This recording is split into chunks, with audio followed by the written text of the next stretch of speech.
Les histoires fantastiques de Mama Aya. Clarisse Dahan avait tout pour être heureuse. À 42 ans, elle dirigeait l'une des entreprises les plus prospères de la région. Ses journées commençaient tôt et se terminaient tard. Réunions stratégiques, négociations importantes, décisions cruciales. Son agenda était toujours plein. Pourtant, malgré cette vie trépidante, elle rentrait chaque soir avec le sourire. Benoît l'attendait, son mari, son refuge. Benoît Dahan était l'opposé de Clarisse. Calme, posé, discret. Il avait quitté son emploi 5 ans plus tôt pour s'occuper de leur maison. Un choix qui avait surpris leur entourage, mais qui leur convenait parfaitement. Pendant que Clarisse bâtissait son empire, Benoît gérait le quotidien. Les courses, les repas, l'entretien de leur magnifique demeure. Il semblait heureux ainsi, toujours attentionné, toujours présent. Jamais une plainte, jamais un reproche. 10 ans de mariage, 10 années qui paraissaient avoir filé comme un souffle. Clarisse se souvenait encore de leur rencontre lors d'un gala de charité. Benoît l'avait fait rire toute la soirée. Il était différent des autres hommes qu'elle avait croisés. Pas intimidé par sa réussite, pas jaloux de son succès, juste admiratif et fier. Il la regardait avec des yeux pleins d'admiration, comme si elle était la personne la plus extraordinaire du monde. Leur mariage avait été simple, mais élégant. Pas de grande cérémonie extravagante, juste leurs proches, dans un jardin fleuri, sous un ciel bleu parfait. Clarisse avait eu l'impression de vivre un conte de fées.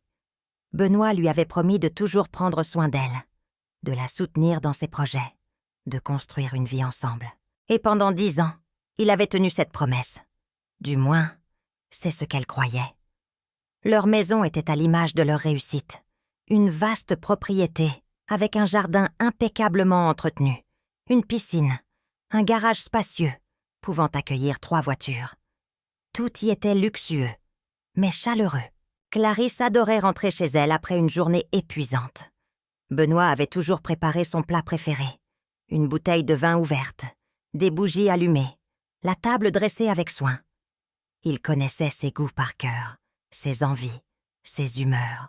Ce soir-là, alors qu'elle franchissait la porte, Benoît l'accueillit avec son sourire habituel. Il tenait 2 verres de champagne. Ses yeux brillaient d'une lueur particulière. Une excitation contenue qu'elle remarqua immédiatement. « Chérie, tu travailles trop dur. Demain, c'est juste pour nous. Laisse-moi gérer les préparatifs. » Clarisse fronça les sourcils. Elle posa son sac et enleva ses chaussures. La journée avait été longue, épuisante même. 3 réunions consécutives, une négociation tendue avec un partenaire difficile et une présentation devant le conseil d'administration. Quel préparatif! Ton anniversaire! Tu as oublié? 43 ans demain. Une nouvelle année commence pour toi. Elle éclata de rire. Effectivement, elle avait complètement oublié. Entre les dossiers urgents et les réunions interminables, son anniversaire était passé au second plan. Cela faisait des semaines qu'elle ne pensait qu'au travail, au nouveau contrat international qu'elle tentait de décrocher, aux expansions prévues, aux investissements à valider. Tu es incroyable. Qu'est-ce que tu as prévu? Une fête surprise. Enfin, plus vraiment surprise maintenant. Tes amis, quelques partenaires de travail, le pasteur Martin. Tout le monde sera là. Mais toi, demain matin, tu vas au spa. Toute la journée. Massage, soins, détente totale. Je m'occupe de tout ici. Clarisse sentit une vague de tendresse l'envahir. Cet homme la connaissait par cœur. Il savait qu'elle avait besoin de se détendre, qu'elle courait sans arrêt, qu'elle s'épuisait parfois. Il prenait soin d'elle, veillait sur elle, anticipait ses besoins. Elle s'approcha et l'embrassa tendrement. « Merci. Vraiment, tu es le meilleur mari du monde. » Benoît lui caressa doucement les cheveux. Son geste était tendre, presque protecteur. Il la regardait avec une intensité qu'elle ne sut interpréter. Était-ce de l'amour? De la dévotion? Elle ne chercha pas à comprendre. Elle était trop fatiguée, trop heureuse d'être choyée ainsi, Cette nuit-là, Clarisse s'endormit le cœur léger. Enfin, cet homme l'appréciait vraiment.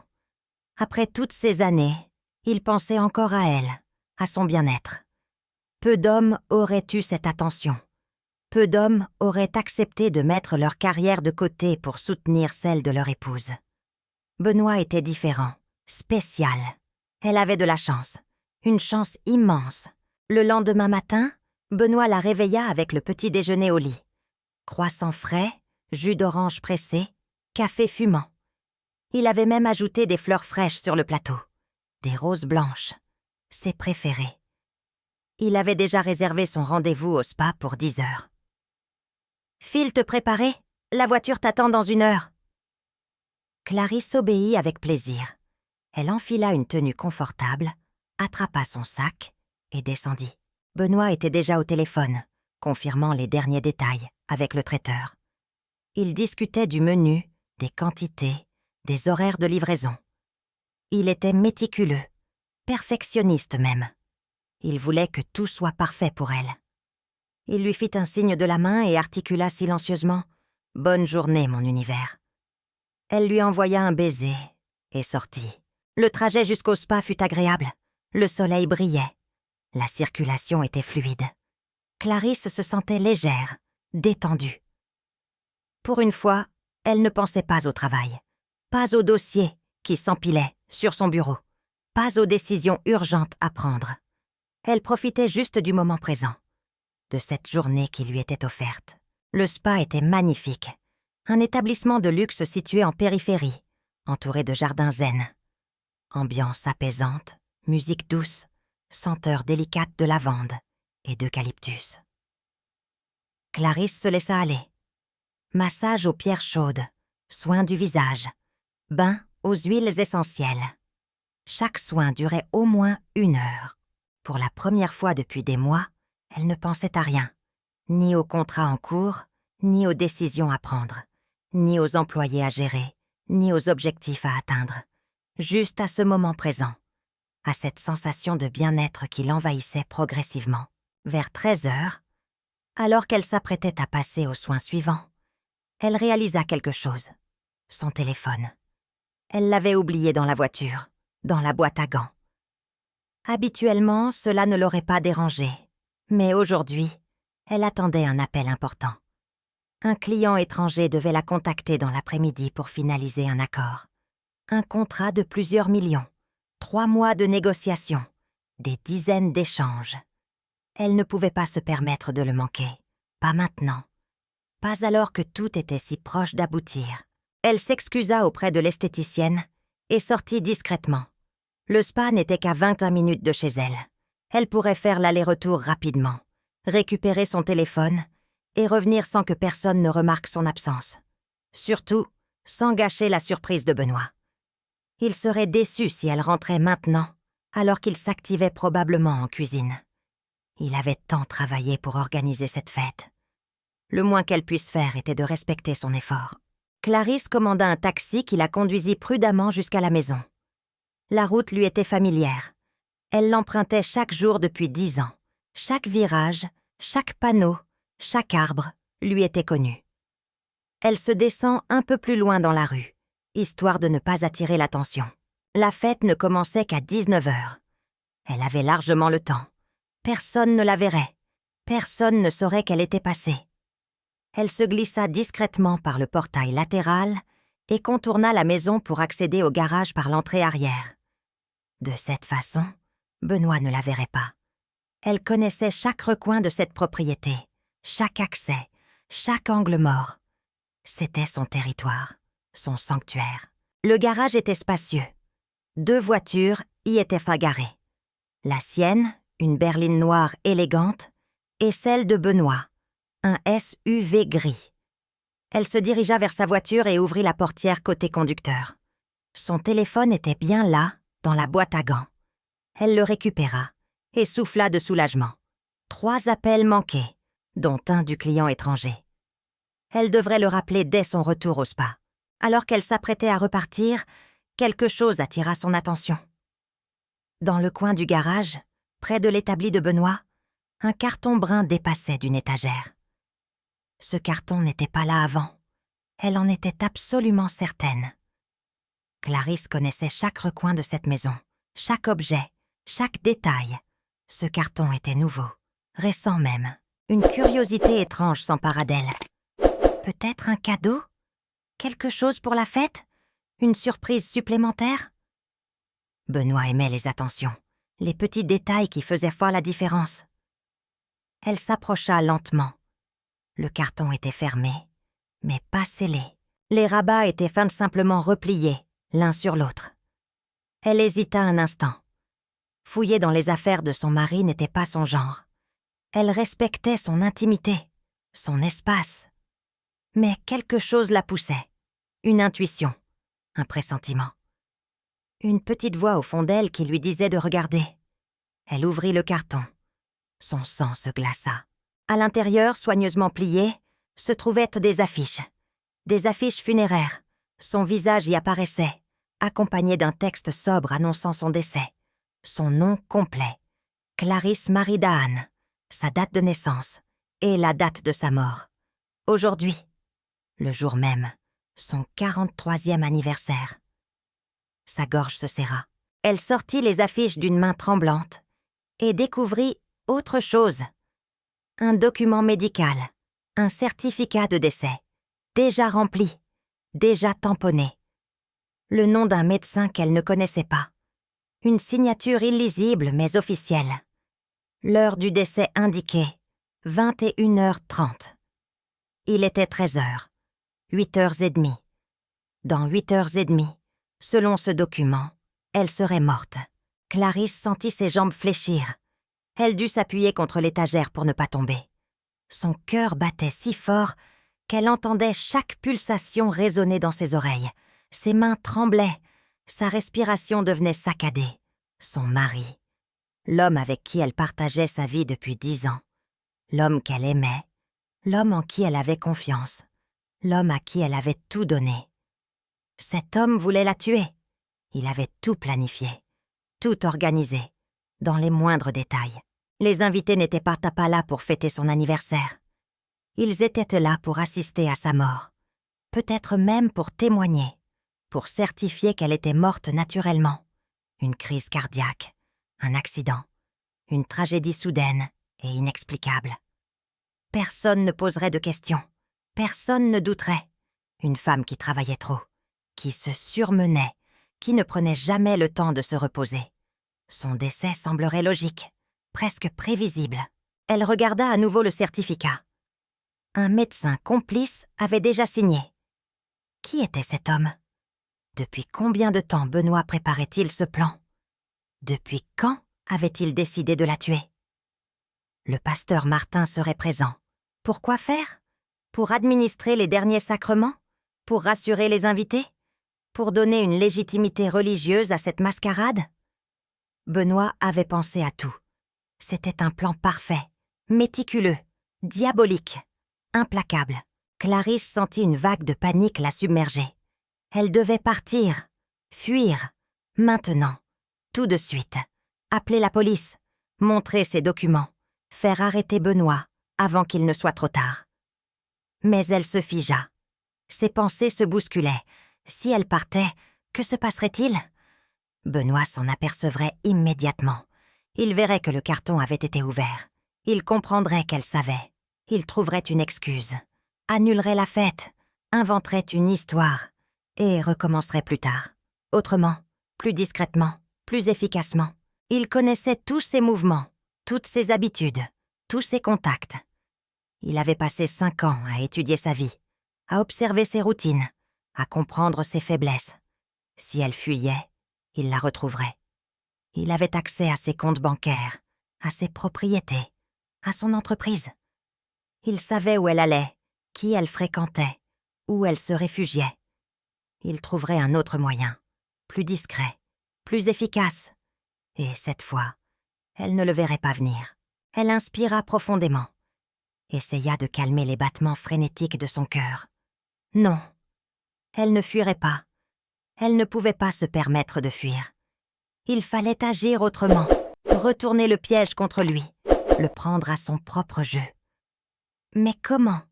Comment retourner une situation aussi désespérée? Clarisse remit soigneusement les affiches et le document dans le carton. Ses gestes étaient précis, malgré le tremblement de ses mains. Elle devait réfléchir, vite, efficacement. Elle jeta un coup d'œil par la fenêtre du garage qui donnait sur le jardin. Benoît était là, près de la piscine, en train de discuter avec un homme qu'elle ne connaissait pas. Un homme d'une 50aine d'années, bien habillé, l'air sérieux. Il riait. Benoît faisait de grands gestes, montrant la maison, la chambre, expliquant probablement comment tout allait se dérouler. L'homme hochait la tête, visiblement satisfait. Complice. Peut-être était-ce le médecin ou un autre participant à ce complot. Clarisse serra les poings. La colère montait en elle, une rage froide et contrôlée. Cet homme qu'elle avait aimé, cet homme qu'elle avait soutenu financièrement pendant des années, cet homme qui profitait de son confort, de sa générosité, de sa confiance, cet homme qui dormait à ses côtés chaque nuit, qui l'embrassait chaque matin, qui lui murmurait des mots doux. Il voulait tout prendre. Sa vie, son argent, son entreprise, sa réputation, tout. Peut-être avait-il déjà une autre femme, une maîtresse cachée quelque part. Peut-être avait-il des dettes, des problèmes financiers dont elle ignorait tout. Peut-être était-il simplement las d'être dans son ombre, le mari au foyer, l'homme qui dépendait d'elle. Peu importait la raison. Il avait choisi de la tuer, de l'éliminer, de faire disparaître la femme qu'il avait aimée pendant 10 ans. Elle tourna la tête et aperçut quelque chose d'autre. Sur le plan de travail du garage, près de l'établi, 2 glacières ont été posées. Des glacières élégantes, marquées d'étiquettes manuscrites. L'écriture de Benoît, soignée et régulière. La première portait l'inscription « Portion de la femme », la seconde « Portion du mari ». Clarisse s'approcha lentement. Son cœur battait encore plus fort. Elle souleva le couvercle de la première glacière. À l'intérieur, une sauce onctueuse, d'un rouge profond, reposait dans un bocal en verre. Elle dégageait une odeur étrange, légèrement âcre, inhabituelle. La même chose dans la seconde glacière. Sauf que cette sauce-là semblait différente, plus claire, plus naturelle. L'odeur était celle d'une sauce tomate classique. Ail, basilic, herbe de Provence. Clarisse comprit immédiatement. Benoît avait préparé 2 sauces. Une empoisonnée pour elle, une normale pour lui. Personne ne remarquerait rien. Les invités verraient un couple partageant le même repas, la même table, le même moment. Puis, Clarisse s'effondrerait. Crise cardiaque, empoisonnement indétectable. Le médecin complice confirmerait. Les affiches seraient distribuées, l'enterrement organisé, rapidement, dans 2 ou 3 jours maximum. Benoît jouerait le veuf éploré, inconsolable. Tous les invités témoigneraient de sa douleur, de son chagrin. Personne ne douterait. Et Benoît hériterait de tout, de sa fortune, de son entreprise, de sa vie. Un plan parfait, presque. Clarisse observa les 2 glacières. Une idée germa dans son esprit. Une idée simple. Terriblement simple. Elle n'avait qu'à échanger les étiquettes. Juste les étiquettes, pas le contenu. Benoît ne vérifierait pas. Il était trop sûr de lui, trop confiant, trop arrogant. Il prendrait la glacière marquée « Portion du mari » et servirait la sauce à Clarisse. Puis il prendrait celle marquée « Portion de la femme » pour lui-même. Sans se douter une seule seconde qu'il venait de s'auto-condamner, qu'il allait goûter à son propre poison, qu'il allait tomber dans son propre piège. Chers amis, abonne-toi dès maintenant pour rejoindre la tribu de Mama Aya et laisse Mama Aya te guider dans des histoires africaines fascinantes et mystérieuses. Elle hésita un instant. Était-ce vraiment la bonne solution? Tuer son propre mari? Même s'il avait prévu de la tuer?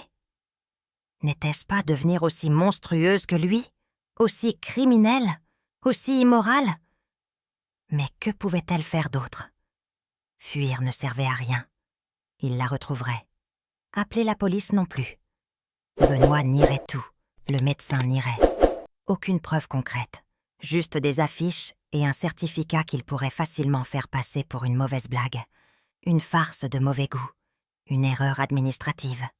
Qui croirait qu'un mari aussi dévoué, aussi attentionné, aussi parfait puisse vouloir tuer sa femme? Non, elle devait agir, maintenant. Elle n'avait pas le choix. D'un geste rapide, elle décolla les étiquettes. Ses mains tremblèrent légèrement, mais elle parvint à les intervertir sans les déchirer. L'étiquette « Portion de la femme » se retrouva sur la glacière contenant la sauce normale. L'étiquette « Portion du mari » sur celle contenant le poison. Benoît ne remarquerait rien. Il lirait les étiquettes et servirait en conséquence. Il était méthodique, organisé. Il suivrait son plan à la lettre, sauf qu'il tomberait dans son propre piège.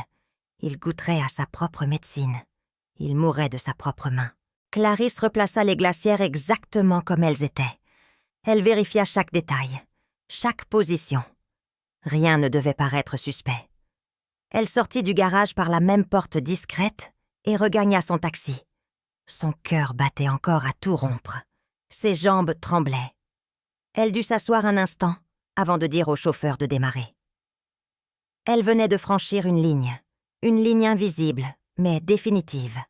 Elle venait de décider de tuer son mari, ou plutôt, de le laisser se tuer lui-même. Elle retourna au spa. Personne ne l'avait vue. Personne ne savait qu'elle était rentrée. Le plan de Benoît allait se dérouler. Exactement comme prévu. Sauf que cette fois, c'était lui qui goûterait à sa propre sauce. Lui qui s'effondrerait devant les invités. Lui qui mourrait sous leurs yeux horrifiés. Clarisse passa le reste de l'après-midi au spa. Mais son esprit était ailleurs. Elle ne parvenait plus à se détendre. Les massages ne lui procuraient plus aucun plaisir. Les soins la laissaient indifférente. Chaque minute semblait durer une éternité. Elle pensait à Benoît, à ce qu'il avait prévu, à ce qu'elle venait de faire. Était-elle en train de commettre un meurtre, ou simplement de renvoyer le colis à l'expéditeur? Était-elle devenue une criminelle, ou juste une femme qui se défendait? Les questions tournaient en boucle dans sa tête, sans réponse, sans solution. Elle ne savait plus. Elle ne savait plus rien. Tout ce qu'elle savait, c'était que dans quelques heures, l'un d'eux serait mort, soit elle, soit lui. Il n'y avait pas d'autre issue.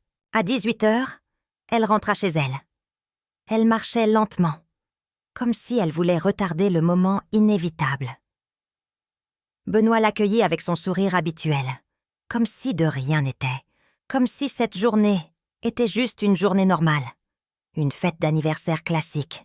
Rien d'extraordinaire, rien de dramatique. « Alors, bien profité ? » ?»« Oui, c'était merveilleux. Merci encore. » Sa voix était étrangement calme, posée. Elle se surprit elle-même. Comment pouvait-elle paraître aussi naturelle alors qu'elle savait ce qui allait se passer? Alors qu'elle venait de condamner son mari à mort? « Parfait. Va te préparer. Les invités arrivent dans 1 heure. » Clarisse monta dans leur chambre. Elle enfila une robe élégante, noire avec des touches de doré, sobre mais raffinée. Elle se maquilla légèrement, coiffa ses cheveux. Dans le miroir, elle observa son reflet. Cette femme qui la regardait, était-elle la même que ce matin? Non, quelque chose avait changé. Une dureté dans son regard, une froideur nouvelle, une détermination implacable. Elle ne serait plus jamais la femme naïve qui faisait confiance aveuglément. Plus jamais. À 19h précises, les premiers invités arrivèrent. Des collègues de travail, des amis proches, quelques partenaires commerciaux. Tous souriants, tous chaleureux. Ils la serraient dans leurs bras, lui souhaitaient un joyeux anniversaire, lui offrirent des cadeaux élégants. Le pasteur Martin était là aussi, serrant les mains, bénissant la maison. Clarisse les accueillit avec grâce. Personne ne remarqua la tension qui habitait son corps. Personne ne vit le regard froid qu'elle lança à son mari lorsqu'il passa près d'elle. Personne ne devina le drame qui allait se jouer. La fête battait son plein. Musique, rire, conversations animées.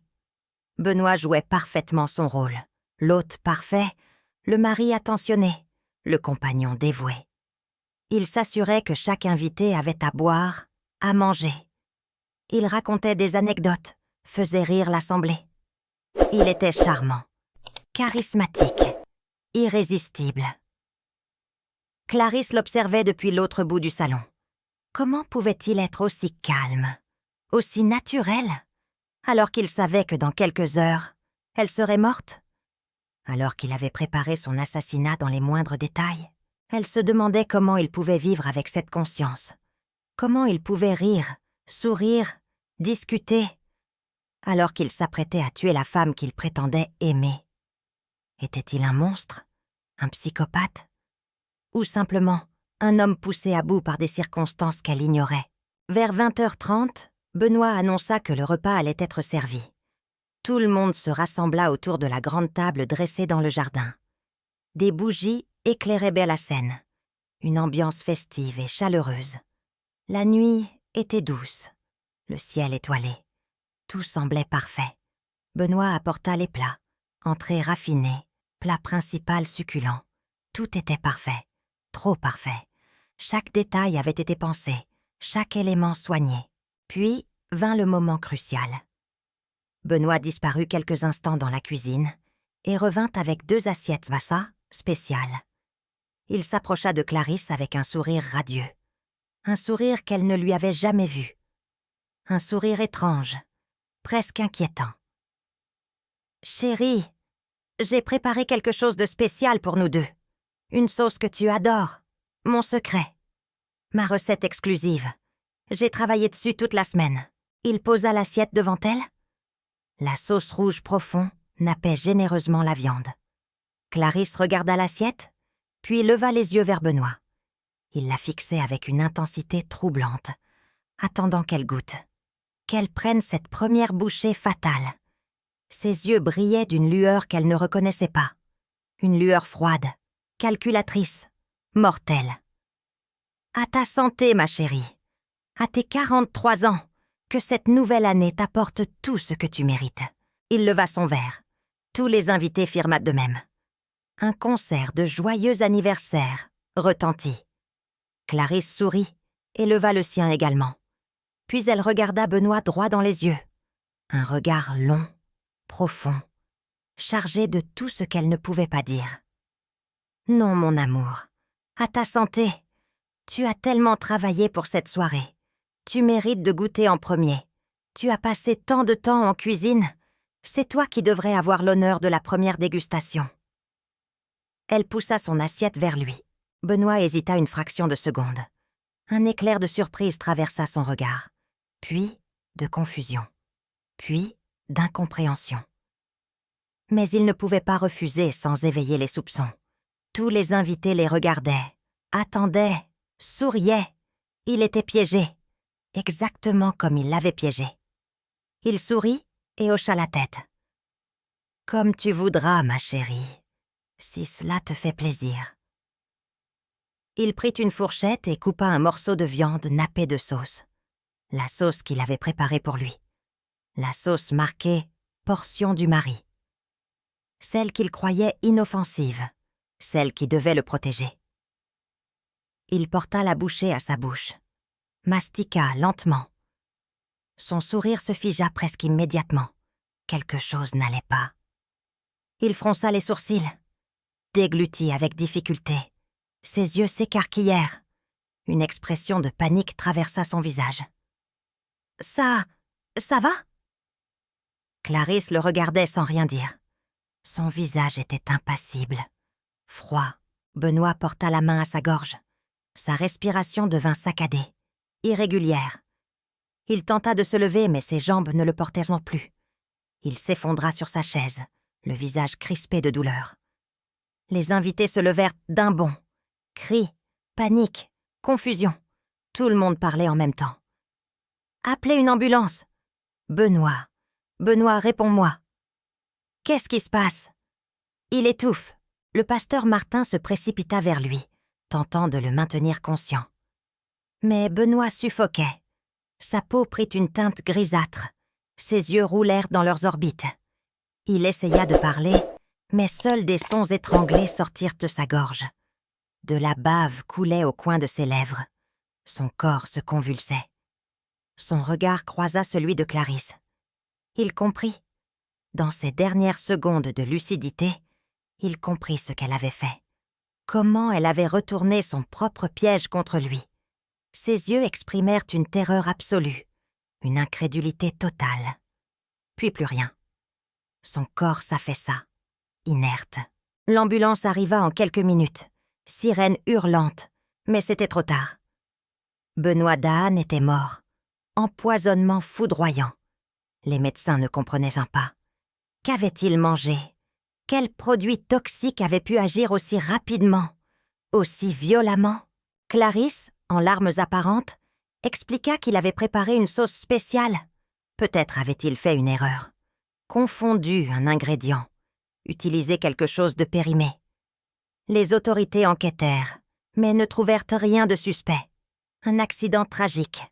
Un mari dévoué qui avait voulu épater sa femme et qui avait malencontreusement utilisé un produit toxique. Le médecin complice de Benoît resta silencieux. Que pouvait-il dire? Qu'il avait signé un faux certificat de décès? Qu'il était impliqué dans un meurtre prémédité? Qu'il avait accepté de l'argent pour couvrir un crime? Il ne dit rien. Il disparut discrètement. Le pasteur Martin bénit le corps et consola Clarisse. Il ne savait pas. Personne ne savait. Personne ne saurait jamais. Les funérailles eurent lieu 3 jours plus tard. Une cérémonie sobre et digne. Les affiches préparées par Benoît furent réutilisées. Clarisse avait simplement barré son nom au marqueur noir et inscrit celui de son mari au-dessus. Une ironie glaçante, terriblement symbolique. Benoît avait tout organisé, y compris ses propres obsèques. Il avait prévu chaque détail, la date, l'heure, le lieu. Tout était prêt. Il suffisait juste de changer le nom. Clarisse se tenait devant le cercueil, vêtue de noir. Son visage était impassible. Aucune larme, aucune émotion visible. Les invités lui présentèrent leurs condoléances. Elle remercia chacun d'eux, avec grâce, avec dignité. Personne ne remarqua le regard froid qu'elle posait sur le cercueil. Personne ne devina ce qu'elle pensait vraiment, ce qu'elle ressentait vraiment. Après l'enterrement, Clarisse rentra chez elle. La maison était silencieuse, vide, étrangement calme. Elle s'assit dans le salon, un verre de vin à la main. Son téléphone sonna. Un client. Elle répondit avec son professionnalisme habituel. Négociation, contrat, signature. La vie continuait. Son entreprise continuait. Elle continuait. Comme si rien ne s'était passé. Comme si elle n'avait pas tué son mari 3 jours plus tôt. Les jours suivants, Clarisse reprit ses activités. Réunions, décisions, stratégies. Personne n'aurait pu deviner ce qu'elle avait traversé. Elle était la même femme. Respectée, admirée, crainte, efficace, brillante, incontournable. Sauf qu'à présent, une question la hantait. Une question qu'elle se posait chaque soir en rentrant dans sa grande maison vide. Une question qui la réveillait parfois, en pleine nuit. Était-elle une meurtrière? Avait-elle tué son mari de sang-froid? Ou avait-elle simplement renvoyé le colis à l'expéditeur? Benoît avait préparé le poison. Benoît avait organisé le meurtre. Benoît avait planifié chaque détail. Elle n'avait fait qu'inverser les rôles. Elle n'avait fait que retourner le piège contre lui. Était-ce un meurtre?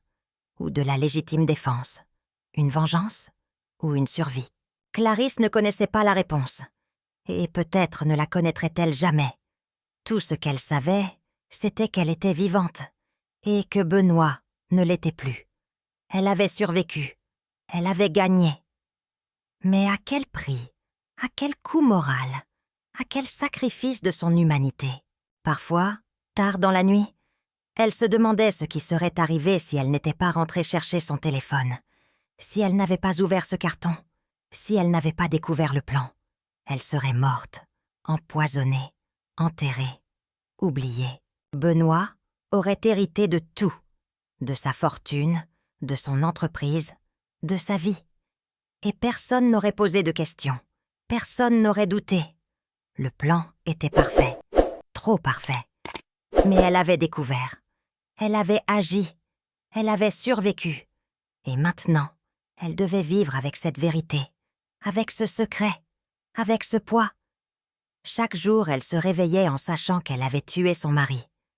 Même si c'était en légitime défense, même si c'était pour sauver sa propre vie, elle l'avait tué. Elle avait pris une décision irréversible, une décision qui changerait sa vie à jamais. Les questions la hantaient. Aurait-elle dû appeler la police? Aurait-elle dû confronter Benoît? Aurait-elle dû simplement partir et tout recommencer ailleurs? Changer d'identité? Disparaître? Peut-être. Probablement. Mais sur le moment, elle n'avait pas eu le temps de réfléchir. Elle n'avait pas eu le luxe de peser le pour et le contre. Elle avait agi par instinct, par survie, par un réflexe primitif de préservation. Clarisse continua sa vie. Elle dirigea son entreprise avec la même efficacité, la même rigueur, la même excellence. Elle rencontra d'autres hommes au fil des années, mais ne se remaria jamais. Elle ne fit plus jamais confiance aveuglément. Elle garda toujours une part de méfiance, une part de vigilance, une distance de sécurité, parce qu'elle savait désormais ce dont les êtres humains étaient incapables. Même ceux qu'on aime, même ceux en qui on a confiance, même ceux qui partagent que notre lit. Les années passèrent. Clarisse prospéra. Son entreprise grandit, devint internationale. Sa réputation s'étendit bien au-delà des frontières. Personne ne parlait plus de Benoît. Il était devenu un souvenir lointain. Un mari malheureux qui avait fait une erreur fatale. Un accident tragique. Une page tournée. Personne ne connaissait la vérité. Sauf Clarisse. Et cette vérité, elle la gardait enfouie au plus profond d'elle-même. Comme un secret trop lourd à partager. Comme une cicatrice invisible. Chaque fois qu'elle passait devant le garage, elle revoyait ce carton brun, ces affiches funéraires, ce certificat de décès, ces glacières. Elle revivait ce moment où elle avait compris que l'homme qu'elle aimait voulait la tuer. Ce moment où elle avait décidé de retourner le piège. Ce moment où elle était devenue quelqu'un d'autre. Était-ce la bonne décision? Elle ne savait pas. Peut-être ne le saurait-elle jamais. Mais une chose était certaine. Elle était vivante. Et dans ce monde, parfois, survivre est la seule victoire qui compte. Parfois, rester en vie justifie tous les moyens, toutes les décisions, tous les compromis. Clarisse Dahon avait survécu. Elle avait retourné le piège. Elle avait renvoyé le colis à l'expéditeur. Et maintenant, elle vivait avec les conséquences, avec les questions, avec le poids de cette décision. Mais elle vivait. Et c'était tout ce qui comptait. Dans un monde où quelqu'un avait voulu sa mort, elle avait choisi la vie. Sa vie. Coûte que coûte. Chers amis, Mama Aya vous conseille de toujours rester vigilant face aux signes qui vous entourent. La confiance est précieuse, mais elle ne doit jamais vous aveugler au point d'ignorer votre instinct. Si quelque chose vous semble étrange, si une situation vous met mal à l'aise, ne l'ignorez pas. Parfois, un simple pressentiment peut vous sauver la vie. Protégez-vous, restez lucide, et n'oubliez jamais que votre sécurité passe avant tout, même face à ceux que vous aimez. C'était votre conteuse, Mama Aya. En cette période festive, si cette histoire a réchauffé ton cœur, abonne-toi et active la cloche pour ne rien manquer des prochaines aventures. Laisse-moi aussi un commentaire chaleureux et dis-moi depuis quel pays tu m'as écouté.